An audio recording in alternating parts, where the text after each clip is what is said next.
Anthony Edwards, he out here wilding. Okay, I'm just going to get to it. He's 23 years old and he has a number of children. I'm not sure how many. It's like 3 or 4 at this point. I think with one on the way. And the one on the way, or maybe he or she has been born. I'm not sure. The mother of this child is a 38-year-old woman. And already there are question marks. But this man paid a lump sum in child support payments. I don't know how much it was, in order to just not be a father, basically. He paid off the child support so that he will never be in his child's life. So he is not responsible of doing anything for this child. Ladies and gentlemen, I point to you, Exhibit A, the number one problem in our community. And this ain't just a black thing. This is everybody. More so in America, I'll say, where we at. But with me being black, I'm just going to speak from the black experience. This is problem uno number one. You're like, Brian, why? Why is it a big deal? The child's going to be well off. The child's got money. You know, he's going to have the best of everything. What's wrong?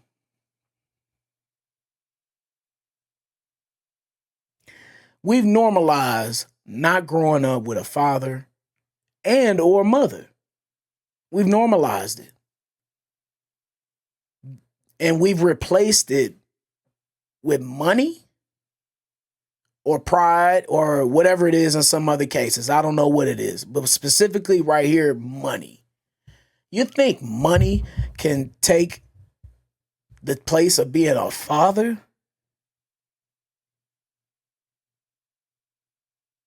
That's a sad society and a sad reality that we live in right now, dog. Because I'm telling you, it creates so many problems. Men and women are just different a lot of times. But the thing that brings us together is that you need both parents. Both men and women need mother and father. So now this young person is not going to be able to experience what it's like being around a man all the time.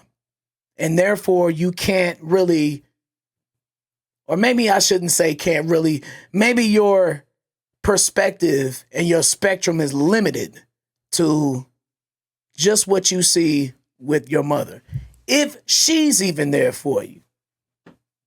Now that's a deep, deep, deep subject that will take all day to explain. But my point is, man, you need the love and visitation and discipline and affection and everything from both a mother and a father. And this child is being deprived of not having a father out the get-go. Out the get-go, bro. From the starting point, you didn't want to have nothing to do with me. That's how this child's gonna feel growing up. There's gonna be some conversations about it, and the child is gonna know about it earlier than it should, because this story is gonna be all over everywhere, especially if he's a superstar that we think that he's gonna be. Now, don't get me wrong. This is one of the most talented young dudes in the NBA. I love his game. I love his ferociousness. He is an A1 baller in the league. And the next contract that he signs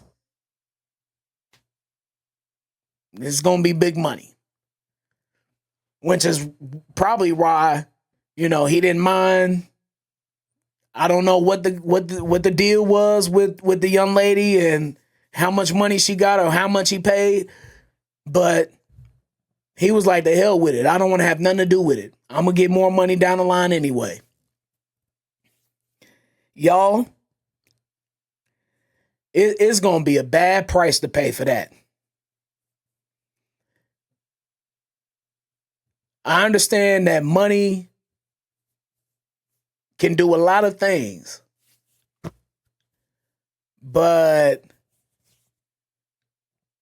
I gotta be myself, y'all. I gotta bring my God into it because God sees all of this, man, and it's a price to pay because this baby didn't have to be here.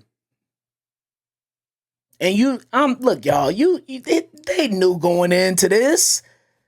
They were sexual partners or whatever. They knew going into this what the deal was. They knew neither one of them wanted to be a parent. More than likely, both.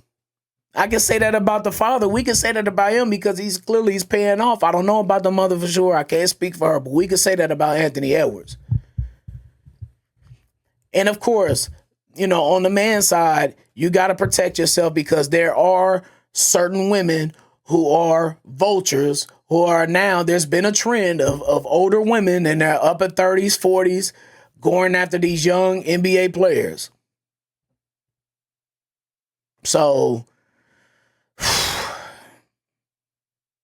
for this to be normalized, though, for people to agree with Anthony Edwards, for people to applaud what he's doing is deplorable. It's irresponsible. It's disgusting. And it's only adding to the problem in society. It's only adding to it, man. I really feel bad for that baby. Unborn or born. I'm not sure, but I feel bad for that baby.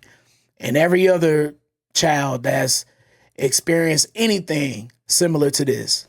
Or get to meet your biological parents? It wasn't until a little bit later that I realized it's a little bit different to be biracial and adopted, but then also into a Caucasian Mormon family, but also with 4 siblings who are also biracial but adopted. Like all of this at once just made me feel so displaced. But you had never seen your biological parents. Right. So I knew who my dad was, but I didn't know who my birth mom was yet. Were you carrying kind of resentment for them because you felt like they abandoned you? Not in an angry way, right, but definitely in a sad way. It's only one genre of music that I would never, ever listen to, and that's country music.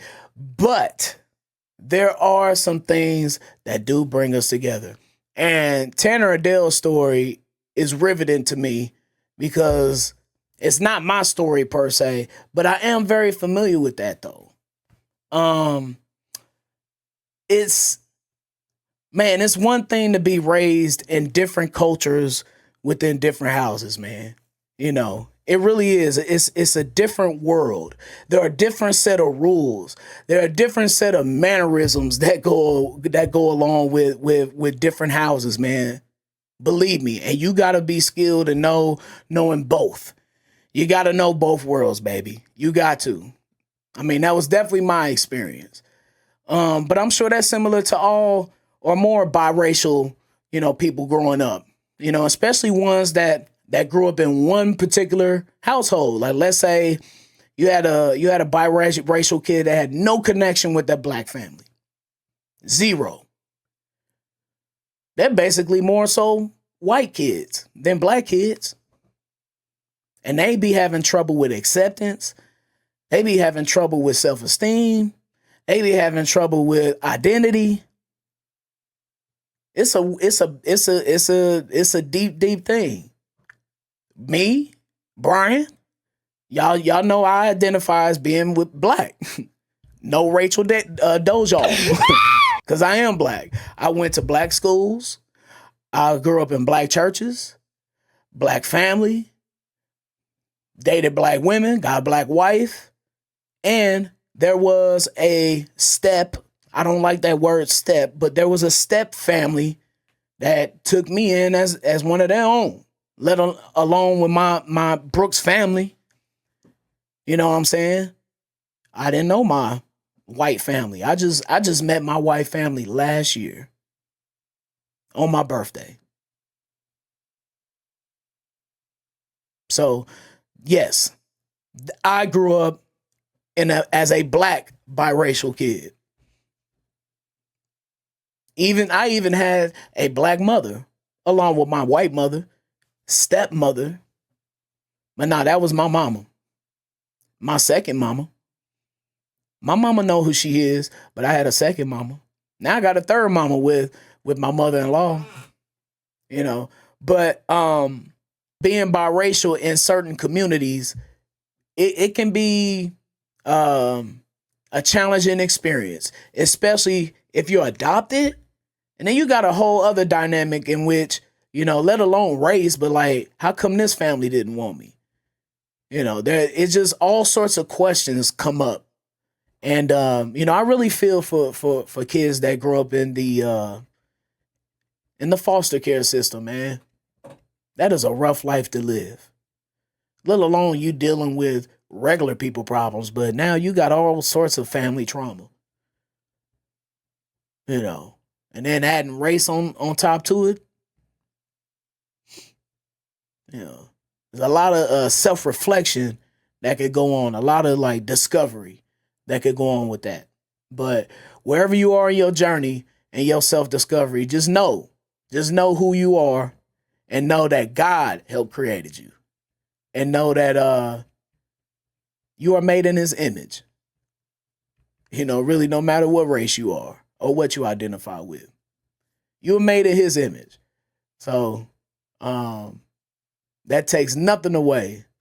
You know, you not knowing your family history, maybe your racial identity or whatever, that takes nothing away from your capabilities of being the best person who you could be through God. Word up. I want to thank you for tapping into the pod this week. Thank you for tapping into Brian's World. Make sure you hit me up on all socials at Brian B. Shynin, Twitter, Facebook, Instagram, wherever your socials is at. I'm at too. And please subscribe to the YouTube channel at B Shynin, and make sure you hit up Foolish Club Media on those socials as well, especially on YouTube and Apple Podcasts. Rate, subscribe, and review. You know, be honest with your rating too, man. We're trying to get better over here at Foolish Club Media. That's the pod for the week, man. I hope you have a blessed and tremendous couple weeks. I'll holla at you. We'll see when I holla at you. I don't know right now.